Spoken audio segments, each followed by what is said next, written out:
Destination this time, Singapore, 2,500 miles away, on the other side of Indonesia. And with only 4 races gone, there's plenty of points to play for. In light winds, race 5 begins.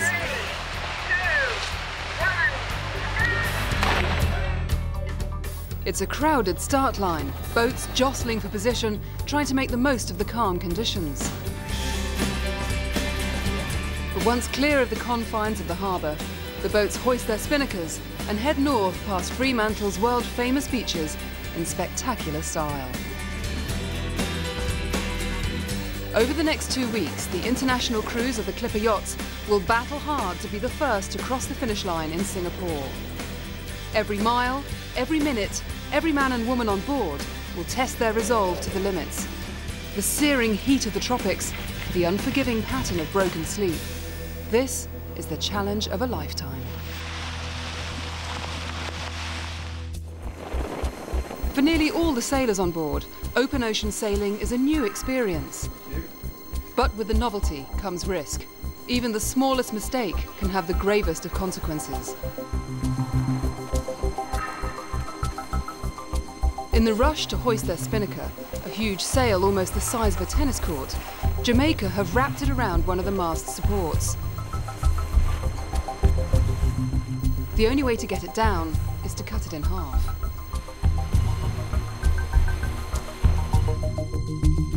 But it's not only the sails that are vulnerable to a lack of experience on the sea. New crew have joined Uniquely Singapore in Fremantle.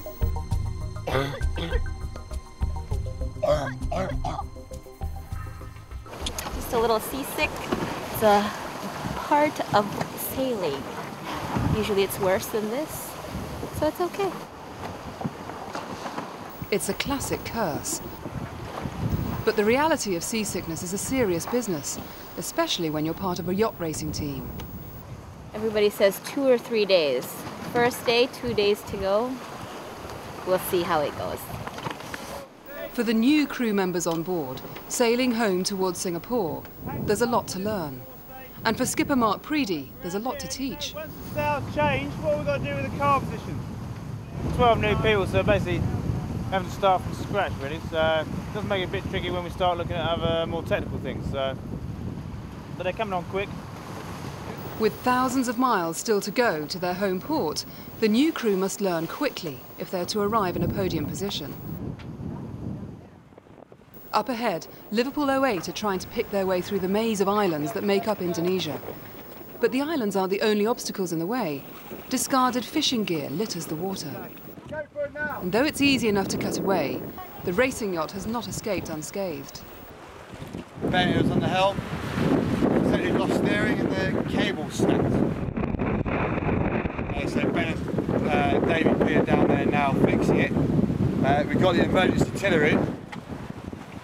Steering with a makeshift assembly of ropes and pulleys, Mike keeps the boat on course while repairs are made.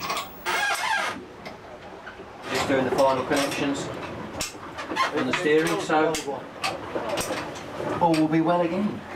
Hopefully we haven't lost any places. The steering is critical. The repair must be done correctly. Just need to check that when we turn the wheel to starboard, the boat goes to starboard. Not the other way around. Never actually turned the wheel all the way around. Mikey, Yeah. can you just test the steering on the helm now? Turn starboard. Okay, you happy with that? Yeah. We'll tighten up then. With the steering tested and working, Liverpool 08 can get back to the business of racing. On board Uniquely Singapore, the crew have settled into life at sea and are making good progress north. In fresh winds, it's time to hoist the spinnaker, and for 31-year-old Singaporean Chi Yu Lung, a lesson at the helm. I was helming yesterday night. It was really completely different from yesterday because we have the spinnaker up, and that kind of like affects how we steer. A little bit more pressure on the helming. Under the careful supervision of his watch leader, Angela Mariner, Chi Yu quickly gets a feel for the boat. Everyone's so friendly and helpful, so it kind of helps to keep us on track. Powered by a constantly changing force and riding an ever-changing ocean swell, keeping the 32-ton yacht on an exact course is harder than it looks. But Chiyu is a natural. It was great fun. It was a great experience. Home edges ever closer. Only miles ahead, Canadian entry Nova Scotia has hit an ocean sailor's worst nightmare, a wind hole. And with uniquely Singapore on the horizon, skipper Rob McAnally is doing everything he can to squeeze extra speed out of the boat. First thing the wind and the sails is going to do is to lean the boat over before it moves it forward. So if we can lean the boat over first, then we'll use the energy for propelling the boat forward rather than leaning it over. It's good there, Nick. Even the smallest tweak can make a huge difference. And though only a few miles away, wind conditions for the Asian boats are completely different. The wind's come back around to the west. As soon as the wind turns that way, it's made it hard for them to get back. And that's enabled us to catch them up, basically. It's all part of the cruel game of ocean racing. While the rich get richer, the poor get poorer. One boat's despair is another's joy. 2,000 miles of racing, 2,000 plus miles of racing, and here we are, down here side by side with another boat. Just goes to show how evenly matched these boats are, and it's just down to the people and what you do and what you don't do with the boat. That's the best part about this race. The Clipper fleet winds neck and neck through the Indonesian maze.